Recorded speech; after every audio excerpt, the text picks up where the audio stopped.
दुर्योधन की दुर्भी संधि, व्यास जी का आगमन और मैत्रेय जी का शाप। वैशंपायन जी कहते हैं, जन्मेजय, जब दुरात्मा दुर्योधन को यह समाचार मिला कि विदुर जी पांडवों के पास से लौट आए हैं, तब उसे बड़ा दुख हुआ। उसने अपने मामा शकुनी, कर्ण और दुशासन को बुलाकर कहा, पांडवों के हितैषी और हमारे पिताजी के अंतरंग मंत्री विदुर वन से लौटकर आ गए हैं। वे पिताजी को ऐसी उल्टी सीधी समझावेंगे कि फिर से पांडव बुलवा लिए जाएं।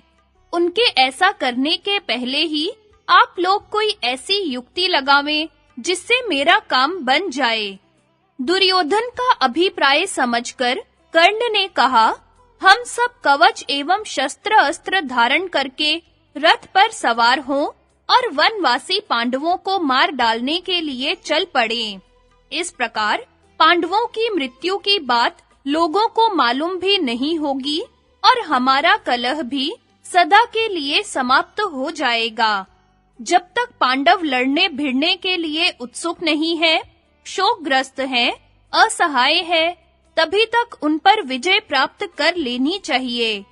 सभी ने एक स्वर से कर्ण की बात स्वीकार कर ली। वे सब क्रोध के अधीन होकर रथों पर सवार हुए और पांडवों को मारने के लिए वन के लिए चल पड़े। महर्षि व्यास बड़े ही शुद्ध अंतःकरण के पुरुष हैं। उनकी सामर्थ्य अनिर्वचनीय है। जिस समय कौरव पांडवों का अनिष्ट करने के लिए यात्रा कर रहे थे, उसी समय वे वहां आ पहुंचे। उन्हें अपनी दिव्य दृष्टि से कौरवों की दुर्बुद्धि का पता चल गया था। उन्होंने स्पष्ट रूप से आज्ञा देकर कौरवों को वैसा करने से रोक दिया। तदनंतर धृतराष्ट्र के पास जाकर वे बोले, धृतराष्ट्र, मैं तुम लोगों के हित की बात कहता हूँ। दुर्योधन ने कपट पूर्वक जुआ खेलकर पांडवों को हरा दिया और उन्हें वन में भेज दिया। यह बात मुझे अच्छी नहीं लगी है। यह निश्चित है कि 13 वर्ष के बाद कौरवों के दिए हुए कष्टों को स्मरण करके पांडव बड़ा उग्र रूप धारण करेंगे और बाणों की बौछार से तुम्हारे पुत्रों को ध्वंस कर डालेंगे। भला यह कैसी बात है कि दुरात्मा दुर्योधन राज्य के लोभ से पांडवों को मार डालना चाहता है। मैं कहे देता हूँ कि तुम अपने लाडले बेटे को इस काम से रोक दो। वह चुपचाप घर बैठा रहे। यदि पांडवों को मार डालने की चेष्टा की, तो वह स्वयं अपने प्राणों से हाथ धो बैठेगा। यदि तुम अपने पुत्र की द्वेष बुद्धि मिटाने का यत्न न करोगे, तो बड़ा अन्याय होगा। मेरी सम्मति तो यह है कि दुर्योधन अकेला ही वन में जाकर पांडवों के पास रहे। संभव है पांडवों के सत्संग से दुर्योधन का द्वेष भाव दूर होकर प्रेम भाव की जागृति हो जाए। परंतु यह बात है बहुत कठिन, क्योंकि जन्मगत स्वभाव का बदल जाना सरल नहीं है।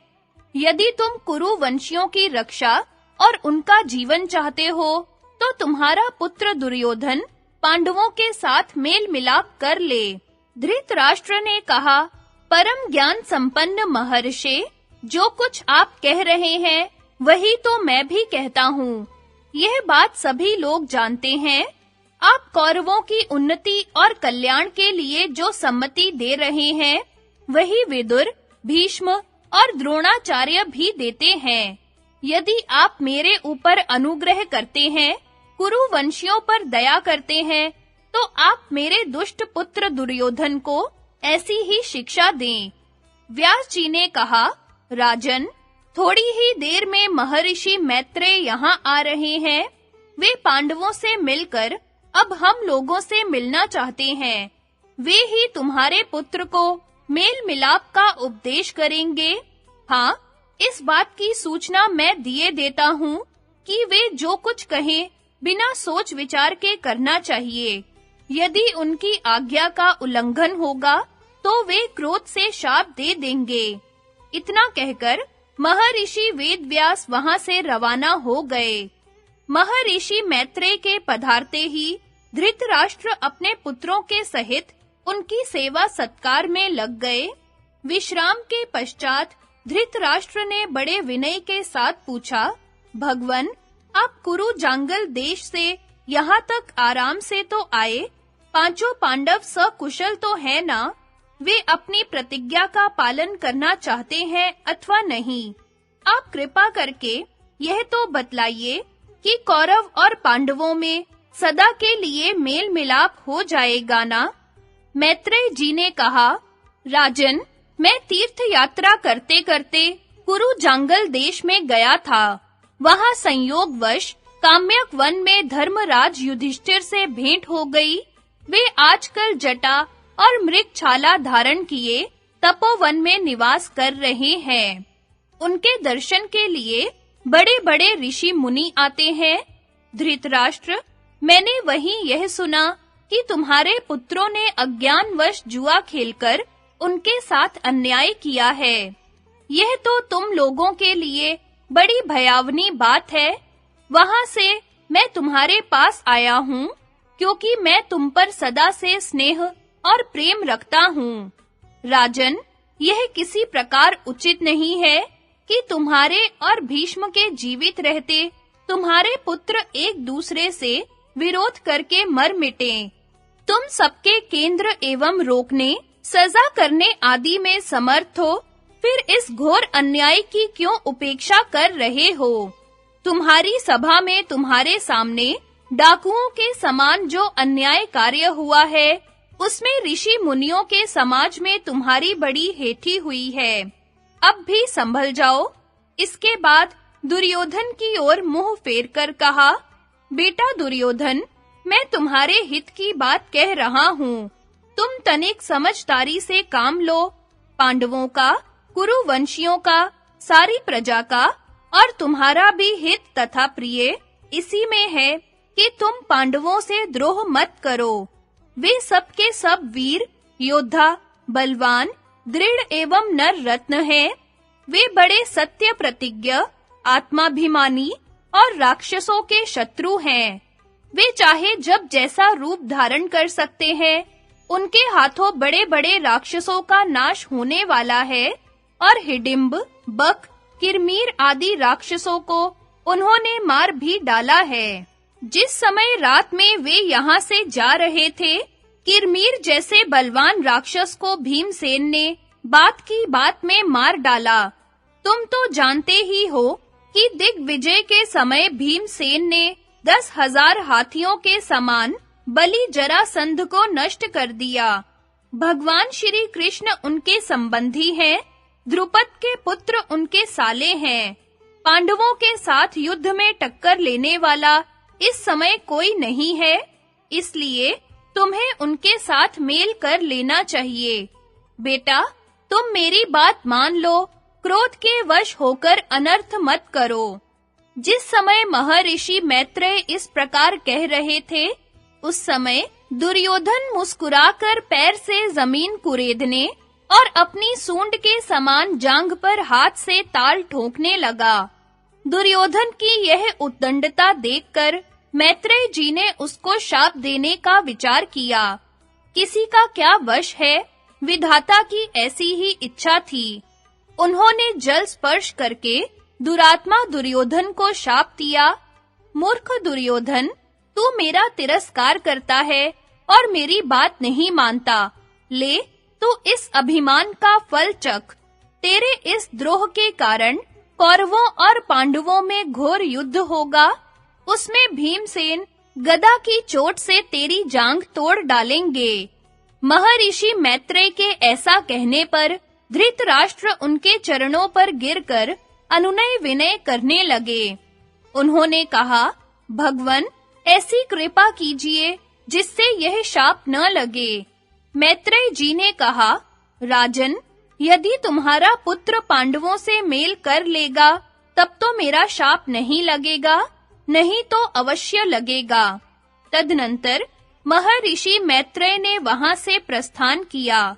दुर्योधन भी भीमसेन के किरमीरवत संबंधी पराक्रम को सुनकर उदास मुंह से वहां चला गया। किरमीरवत की कथा।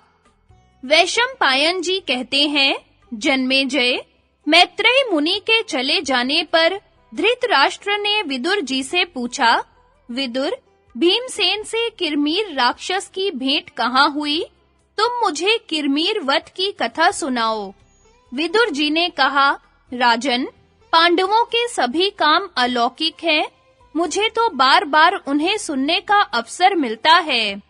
राजन, जिस समय पांडव जुए में हारकर वनवास के लिए हस्तिनापुर से रवाना हुए, उस समय लगातार 3 दिन तक चलते ही रहे। जिस मार्ग से वे काम्यक वन में प्रवेश करना चाहते थे, आधी रात के समय उस मार्ग को रोककर किरमीर राक्षस खड़ा हो गया।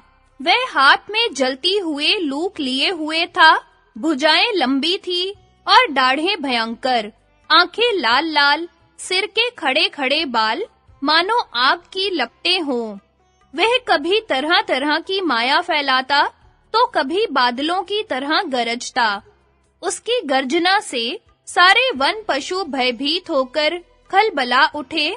आंधी चलने लगी, धूल से आकाश आच्छादित हो गया। द्रौपदी तो उसके दर्शन मात्र से बेहोश सी हो गई।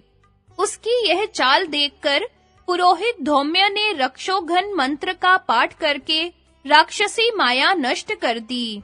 उसी समय किरमीर राक्षस भयावने वेश में पांडवों के सामने आकर खड़ा हो गया। पांडवों का परिचय जानकर किरमीर ने कहा कि मैं बकासुर का भाई और हिडिंब का मित्र हूँ। इसी भीमसेन ने उनको मारा है, इसलिए आज अच्छा अवसर मिला, इसे मैं अभी नष्ट किए डालता हूँ। उसी समय भीमसेन ने एक बहुत बड़ा पेड़ उखाड़ा और उसके पत्ते तोड़-ताड़ कर फेंक दिए। भीमसेन ने दृढ़ता के साथ लंगोट कसकर वृक्ष को उठाया और राक्षस के सिर पर दे मारा, परंतु इससे राक्षस को कोई घबराहट नहीं हुई। राक्षस ने उनके ऊपर एक जलती हुई लकड़ी फेंकी, परंतु भीमसेन ने पैर से मारकर अपने को बचा लिया। इसके बाद दोनों में भयंकर वृक्ष युद्ध हुआ, जिससे आसपास के बहुत से वृक्ष नष्ट हो गए। भीमसेन ने हाथी के समान झपटकर राक्षस को अपनी बाहों में बांध तो लिया, परंतु वह जोर करके निकल गया और उल्टे भीमसेन को ही पकड़ लिया। तदनंतर बलवान भीमसेन ने उसको जमीन पर गिरा दिया और उसकी कमर घुटनों से दबाकर गला घोंट दिया। उसका शरीर ढीला पड़ गया, आंखें निकल आईं। इस प्रकार किरमीर राक्षस के मर जाने पर पांडवों को बड़ी प्रसन्नता हुई। सब लोग भीमसेन की प्रशंसा करने लगे और फिर काम्यक वन में प्रवेश किया। इस प्रकार विदुर जी से किरमीर वध की बात सुनकर राजा धृतराष्ट्र उदास हो गए और उन्होंने लंबी सांस ली।